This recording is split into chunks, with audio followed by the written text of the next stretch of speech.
Hello and welcome back to the channel Airbus What's It Doing Now, and to this short episode as a heads up for an upcoming live stream I'm going to do about line training.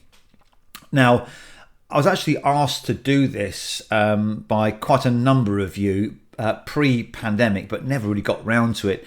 We covered some of the material such as descent and energy management, ground speed milli, and some other things around a sort of a line profile, but never really looked specifically at a sort of line training profile from sort of taxi out to climb, cruise, descent and approach, and that's what I'm looking to do in this live stream. So what am I looking to do then?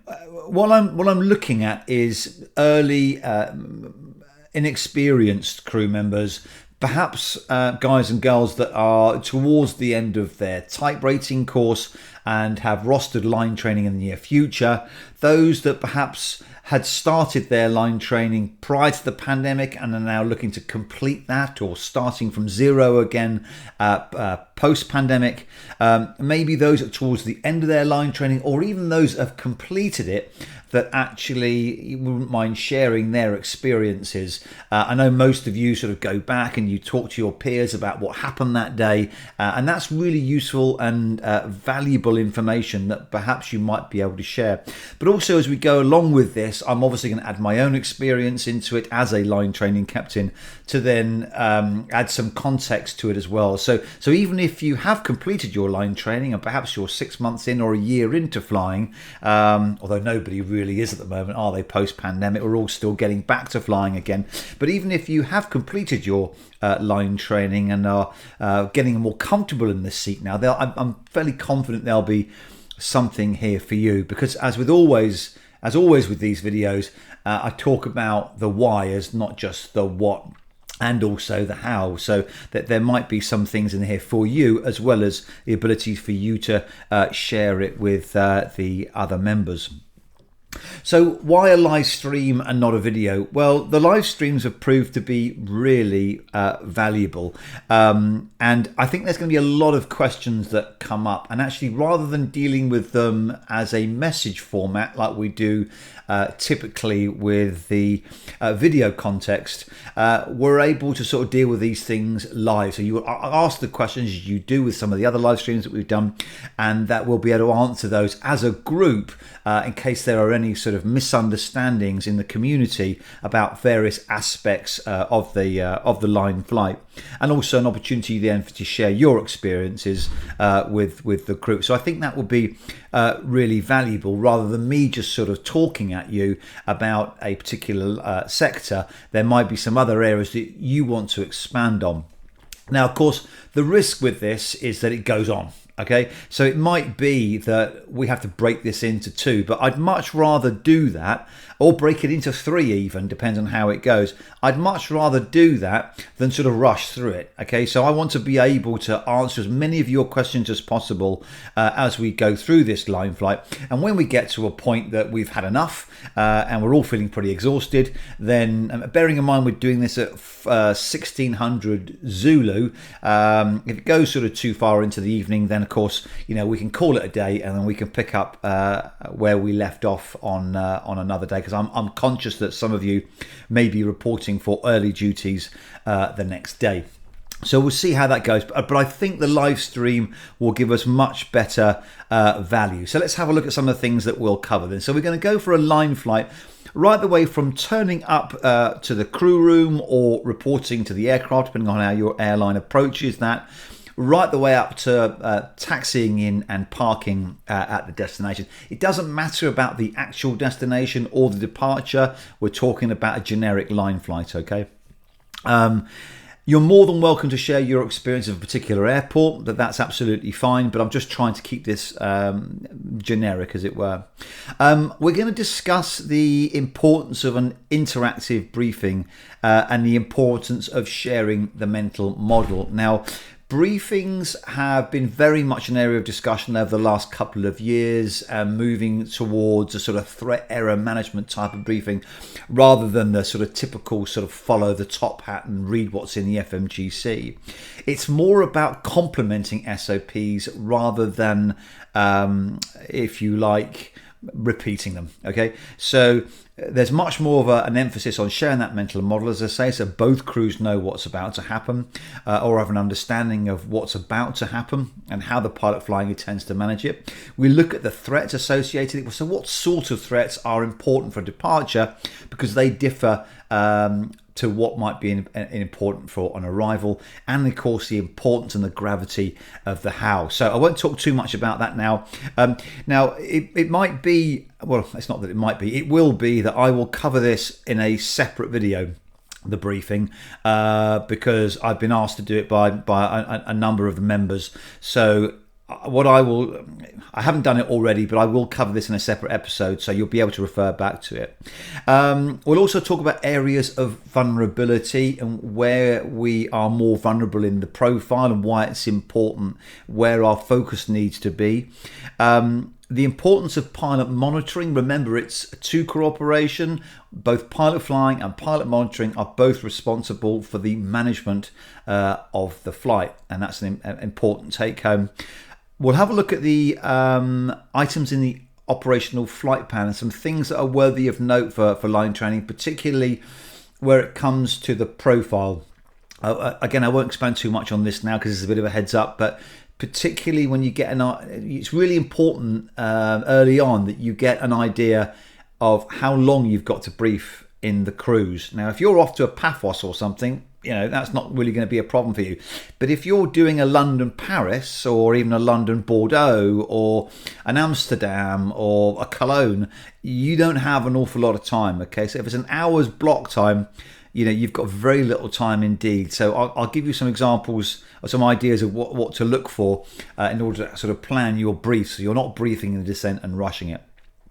We'll also talk about performance items, weight and balance, validation, performance validation, regulated takeoff weight calculations, etc. And really what they mean and why we do them. Okay. It's particularly important when you come to performance restricted airports and when you talk about tankering fuel into places. Now, it's chances are that your OFP won't take into account any performance considerations.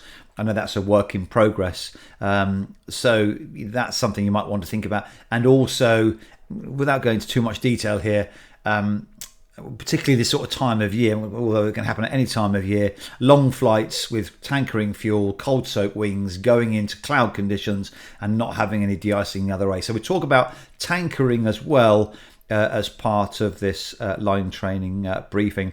And then we talk about the taxiing out, single engine taxi, and also taxi in, single engine taxi without APU. So we expand on that if that's something that a mnemonic you've come up with and weren't sure about. We'll go through the takeoff and the climb profile and some of the SOPs associated with it. We'll talk about CPDLC and just how fantastic that is, particularly if you're new to flying and the radio is really scary. I'll come on to that in a moment, but CPLDC is bloody wonderful. Weather radar and its practical application. Now, I've done a separate video on this, so I'll put the link in this briefing. I don't think I can put live links in on the live feed. I don't know. I'm pretty new to this as well, so I'll probably put it in here actually, and then you can have a look at it ahead of time for tomorrow. So that's weather radar and its practical application. RT, like I said, and how to make life a little bit easier for you. We talk about the use of the scratch pad, which I don't always think is the best way because some people can't type that fast and get themselves tied up in knots. But we'll have a look at some of the things to sort of help you and listen out for your call sign and anticipating what's coming next, because I think that's a really important thing. We'll look at the cruise profile, the pilot flying and pilot monitoring responsibilities, the fuel checks, the time checks, why we do them, how to look for gross errors. We'll look at how we get weather data, why we get weather data, what information we can derive from them, and airfield selection. particularly when we talk about diversion planning. Again, that's another video which I'll remind myself to put a link in here. Where's the green thing? Link. Yeah, okay, so when is the right time to brief as well? So I mentioned earlier on about the OFP and getting a sort of timeline on that, so that you've got an overview of when the appropriate time is to brief. So again, you're not briefing in the descent, so we'll take a look at that. What and how do we brief for the approach? So we mentioned earlier on about threat and error management, and the briefing for the approach will obviously be different to the departure, and some of the things that you might want to consider, particularly when we talk about the how. Descent and energy management, a big video I did on that, which was really successful. I'll put a link to it. Bearing in mind, guys, that a lot of these videos actually are now members only. So you're going to have to, go for members only. You're going to have to go to the members part of this channel if you want to watch this live feed anyway. So yeah, you'll need to click into these links. And if it says members and you're obviously not a member, you'll need to become a member to see it.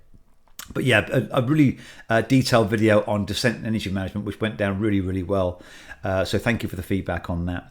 How do we set up the FMGC? The use of primary and secondary flight plans, just to head off those curveballs that get sent to you, thrown at you by air traffic control. Approach profile, and as I like to say, plan the dive, dive the plan. If any of you are into scuba diving, you know exactly what that means, but also the importance of being flexible and being prepared to change the plan, because we're in a fluid, dynamic environment. Things don't always run as prescribed, so we have to be prepared to change that plan as well. Being prepared for the curveballs by ATC speed control, and the airfield and operations information, which will give you that information. So I'll show you where to look for that. The approach, nailing a typical configurations and profile, typical speed management, and the sort of speeds that you can expect to see during approach, and how you can configure that. Ground speed mini, and the importance of using managed speed, and ground speed mini, and how that works. I'm not going to elaborate too much on that because I've covered another video. Again, I'll put that in a link. I think what I'll also do is in the description of this video, I'll put those links in there so that you can see it. And I think also ground speed mini is also a members video. It wasn't before, but it has been recently. Taxiing in, and the importance of both crews understanding the taxi instructions before starting the after landing scan. There's always a tendency to stow the spoilers, start doing the after landing scan, and nobody knows where they're going.